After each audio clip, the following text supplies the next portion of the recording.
Hi, it's Robin Sharma, author of The Leader Who Had No Title, founder of the Titan Academy, and welcome to this mastery session called How to Be Human Again. Well, we're living in a fascinating world. You know, many years ago, we grew up on farms, and there were these smaller communities, less technology, a lot more humanity.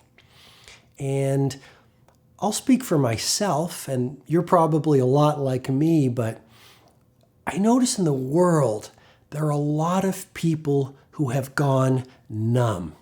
A lot of people who are not so much in their hearts anymore, not so much present anymore, not so human anymore, maybe disconnected from their authenticity, maybe so busy being busy, worrying about accumulating things in society that they've forgotten the small and simple wonders of the dew on a spider's web after a rainstorm.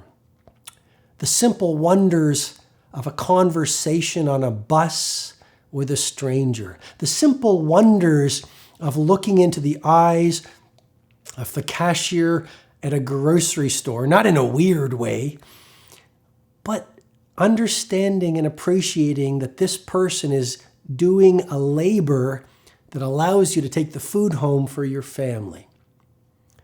And for me, where I'm at on my leadership and life path is I'm calibrating and dialing in to the need of connection and appreciation for the simplest of things more than ever before.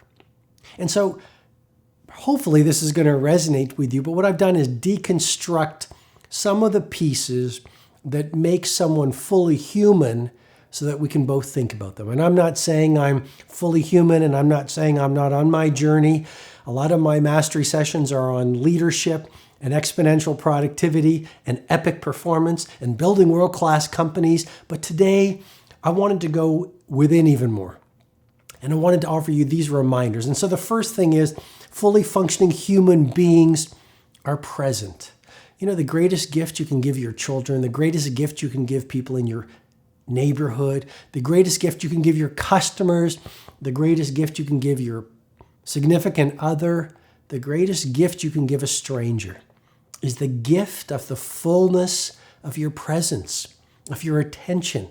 You know, most people in the world today, certainly members of the majority, the 95%, they're so addicted to distraction and to technology, they left the bandwidth of their humanity on the table of their mobile phone.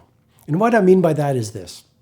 If all day long you're checking notifications and texts and social media and different feeds, well, that bandwidth, and I've deconstructed bandwidth in a previous mastery session, and I teach it at my live event, Personal Mastery Academy. If you're interested in how the A players do it, you can find information. It's all over the web. You'll be able to find it. But my point is simply this.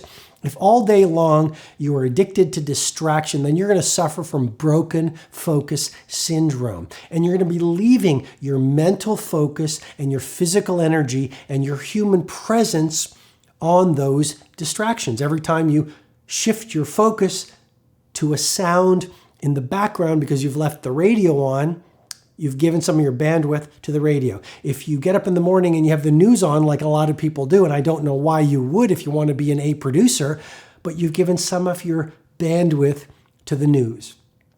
If you've left your ringer on, I never have the ringer on my phone, but if you've left the ringer on, every single time there's the pulse, boom, the noise, some of your bandwidth goes to that distraction. The researchers call it attention residue. You wake up every morning with a full bandwidth of attention, and every distraction takes or steals some of that bandwidth, and that's called attention residue. And so if this happens all day long, you wonder why you can't focus by the end of the day, why you have no attention, why you have no presence. So with that awareness, because you know my 3-step success formula, with better awareness, you can make better choices. With better choices, you can see better results. I'll repeat it again because it's so important. It's called the 3-step success formula. With better awareness, you can make better choices. Wow, this is what the A players do. This is what the fully human people do. With that new awareness, better choices, better results. So the first thing fully functioning, fully alive human beings do, they're present. You see? And think about that word, please, being alive. The people I love being with are alive. They are present. They taste food and their eyes sparkle. They see a sunset and they say, Robin, look at the way the sunset is peeking out from the clouds. They're fully alive and present. They say, I'm reading this book and it's so philosophically profound. It's touched something within me and there's tears in my eyes. The people I populate my life with have such presence that when I say, I need your help, or can I run an idea by you, or let's share a dinner, they're not checking their phones. They don't even bring their phones to dinner. Why? Because they want to be present. You know, I was in South Africa a little while ago giving a Lead Without a Title presentation, and the gentleman, he was an elder gentleman. He was driving me around from event to event, media stop to media stop. And I said to him, I said, you know, you have this capacity to make people feel so special. You have this ability to make every single person you meet feel like they're the most important person you've ever met. Take me into this backstory of why you do what you do. And he said, you know, Robin, I've seen a lot of dead people in my life. I've had a very hard life. I've been around a lot of death. Some people have been shot. Some people have had diseases. Some of the loved ones, I've lost them. And he said, so when I see someone who is alive, it fills me with such energy and such joy. That's why I treat people the way I treat people. You know, yesterday I had a walk. I love walking meetings. I learned that from Steve Jobs. So, you know, whenever someone wants to meet with me that I think, yes, this is a good fit, so I meet with these people, but I always go for a walking meeting. And what that does is I learn from these people, I listen to these people, but I also get an hour of exercise and fresh air. And you know what? The walking and the energy creates that pharmacy of mastery that makes the meeting well. And this person had spent 1 month in numerous locations with Morgan Freeman. And I asked him this question: what makes Morgan Freeman so special? And you know what he said? He said, Morgan Freeman had an ability to make every single person he met feel like he hadn't seen them in many years. That was Morgan Freeman. So the first point or trait of fully alive human beings that I really want you to wire in and recalibrate and reinstitutionalize is simply this: be present. And it doesn't matter if the world around you, those people aren't present. You do what's right. Leadership is a lonely sport. Have the bravery to do what's right for you. Please don't say, well, Robin, no one else is doing it. Other people aren't present. It's so hard. Why is it so hard? Boo-hoo. Well, if leadership was easy, everyone would be a leader. And if it's right, live by this value. Be present. Number 2, connection. As I have gone deeper into my heart set, you probably know these words I've made up and created that I teach at Personal Mastery Academy. The 4 interior empires. Number 1 is mindset. That's not my word. Number 2 is heart set, word I've been teaching and created. 3, health set. And number 4, soul set. And this is the DNA of elite performance. This is really how the most productive people on the planet do it. They don't start their work on the outside out in the world. They work within. They fireproof their inner core so their mindset is calibrated, so their heart set is wide open and full of passion, love versus toxicity. So their health set is dialed in, so they have energy and vitality and longevity, so they own the game for decade after decade after decade. And then their soul set, the 4th interior empire. And so on this second point, connection. I've been working on my heart set and I've been working on my soul set as never before. And I've got to a place in my life where I love conversations with flower sellers on the streets of Rome. I love conversations with chefs in hole-in-the-wall restaurants who come out and say, "How was the food?" And 1 hour later, we're laughing our faces off. I've never been so connected to the people I adore. I've never been so connected to my team. I've never been so connected to the imperative of impact through the work that I do. And so the second thing I invite you to really go from superficiality to granularity on is connection. You know, one of the reasons I love being in Rome so much, one of the reasons I'm spending less time in big cities and more time in small villages is I long for connection. I long to walk streets where people still look at you in the eye and gently smile or say, "Good morning," or they say, "Dobry utra," or they say, "Namaste," or they say, "Buenos dias," or they say, "Buongiorno," like the great Italians do. One of the reasons I love the south of Italy is people still hold their heart in their hand as they go through their days. One of my favorite people on the planet lives in Puglia, and his name is Franco. And Franco and Gabriele are two of my closest friends, even though I don't see them very often. And every day, at the end of the day, Franco's whole family shows up at his amazing restaurant. And they talk. What a concept. They have conversations. So connection is so important to being fully alive. Dial that in. It'll be so great for your pro-life, your personal life, your inner life. Number 3, fully alive human beings have high levels of understanding. You know, I truly believe that everyone on the planet is good. And I'll probably see the social media comments on this. No, some people are bad, Robin. You're an idealist. People have hurt me. Don't trust anyone.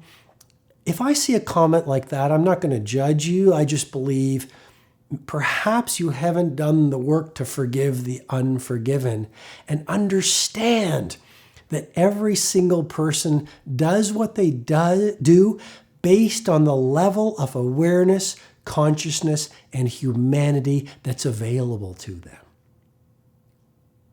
You see, they're no bad people. They're just wounded people. I've had people attack me, not physically, but they've tried to hurt me so violently. And through my work, I've built the understanding they're not bad people, they're numb people. Because someone who is fully alive in your mind and in your heart and in your health and in your soul set, you couldn't hurt a mosquito. Because that's a living being. I guess what I'm trying to suggest to you with great love and respect is only people in pain do painful things. You know, the Native American Indians say it so much better than I ever could. Never judge a person unless you have walked a mile in their moccasins. And so if someone has hurt you, if someone has betrayed you, if someone has stolen from you, if someone has caused heartbreak in you in any way, understand it's less about you. Don't make it about you. And it's about them. They're suffering. They're in pain. They're not conscious to what they're doing. Do you want to hurt them back, or do you want to understand them? And I'm not saying you spend time with them. You know, protect yourself, set boundaries, but wish them well on their journey from afar. And it was Confucius who said, before you go off to seek revenge, it's best to prepare 2 graves. Fourth thing that fully alive people do. They understand that life is an incredible journey. And the very nature of a journey means there's going to be detours. The car might break down. You know, a lot of people say, well, why did this happen to me? Why am I going through a painful season of my life? Well, because you are human And I think a fully alive life is very colorful. A fully alive life is not linear. Everything works well. Every relationship is great. Your business is always great. Your health is always great. Always peak energy. You're like a robot, you know? No, I mean, the people I resonate with are the artists and the misfits and the kooks and the eccentrics, the chefs who say, no, I need to work and create this because this is my love. The Jean-Michel Basquiats of the world, the Picassos of the world, the great musicians who were eccentrics because they lived in the moment. I'm not saying don't have structure. So much of my work in leadership and Personal Mastery Academy teaches you these things. You know, the tight bubble of total focus, the 2 massage protocol, the 20-20-20 formula, which my book, The 5 a.m. Club, is based around on a concept I've been teaching for 20 years. You know, win the battle of the bed, put mind over mastery, get up at 5 a.m., the 5 a.m. Club, and I see a lot of my students now teaching it, which is wonderful. We're getting the word out there. But structure is important. But someone once said to me at one of my live events, let planning be your springboard so spontaneity can be your splash. And so remember, life is a journey and it's not linear. And don't be a robot. Fully alive people say, I'm tired today. I'm going to rest. Fully alive people say, I've just come off a 6-month what I call HEC, high excellence cycle of exponential productivity, total productivity, running my protocols, getting up at 5 a.m., working out with trainers, doing Soul Cycle, scheduling my weeks according to my weekly design system. And now what I want to do for the next 2 months is drop into what I call deep refueling cycle and refill the well of mental focus and creativity and love and energy. And so I want to walk the streets of Rome, and I want to swim with the dolphins in Mauritius, and I want to go to New York City and walk through Tribeca, and then I want to go maybe over to Helsinki, another one of my favorite cities, and then I want to spend a lot of time with my loved ones having 3-hour meals, you know, surrounded by flowers. And I actually want to start smelling flowers for 2 weeks or 2 months of this deep refueling cycle and bike ride. So I feel like I did when I was a 4-year-old on my little bicycle. And what that does is it gives me that sense of life is a journey and life is meant to be savored. And what if the measures of success that society is selling you are just a bunch of myths? You know, I measure success by the person I am. I measure success by my integrity. I measure my success not by my income, but my impact. I measure success by the quality of the children I've raised. You know, my son today, last night I dropped him off at the airport, and he's flying to finish his 3rd year of law school. And when I look at my 2 children, out of everything I've achieved in my life, and I don't need to give you a list, what I'm most proud of are the 2 children I have raised. Well, shouldn't that be a measure of success? Shouldn't the level of your dignity be a measure of your success? Shouldn't the level of your impact through your craft on your industry be a measure of success? Shouldn't the level of your presence and your connection and your availability to forgive other people be a measure of your success? And so enjoy the process of life. And then the final thing, number 5, that fully alive people do, if you want to really recalibrate your humanity, they're kind. You know, I've been blessed to have some great mentors in my life. And one of the mentors I worked with when I was a very young lawyer influences me almost every day. And a while ago, I had the good sense to get on an airplane and see him. And little did I know that was the last time that I would see my mentor. And we sat there for about an hour and a half, and we talked about the legal profession, and we talked about what it means to be a leader, and we talked about values, and I spent most of the time asking him questions because I knew that was just an opportunity to learn from a giant of leadership and life. And if you have a chance to meet one of your mentors, if you have a chance to meet a hero, here's a lesson or an observation. So many times people talk versus listen. And so I just listened and asked questions. And when he left, he did something he'd never done to me. He reached over and he hugged me. And he said, "Robin, I love you." And I asked him, out of everything you've learned and these many decades that you've lived, because he was at the end of his life, a very illustrious life.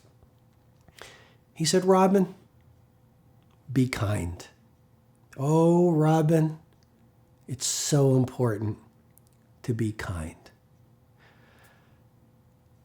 About 4 months later, we learned that he had passed away.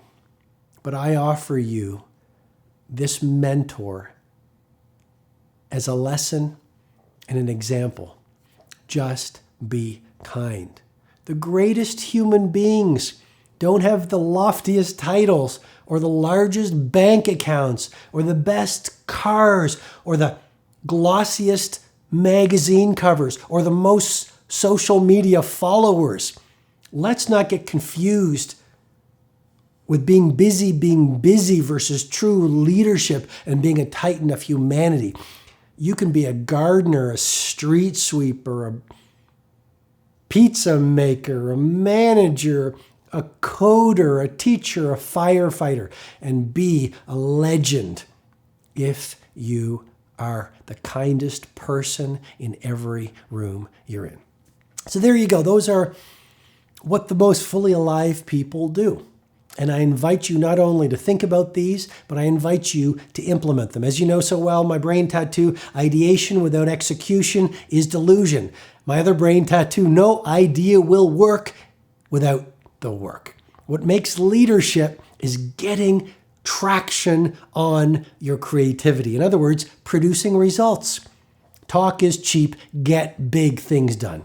So I hope I've been of great value to you in this mastery session. My intent as I prepare these and then create these for you is just to be an instrument of service. And I really hope I give you real information that you can use every day to be not only a better performer and a legendary leader, but really a great human being. Because the world needs more heroes. Why wait for them? I want you to become one of them. If I've done my job, if this episode is great and inspirational and valuable, here's what I'd love you to do. Share it with 3 of your friends over the next 1 hour. 3 of your friends over the next 1 hour.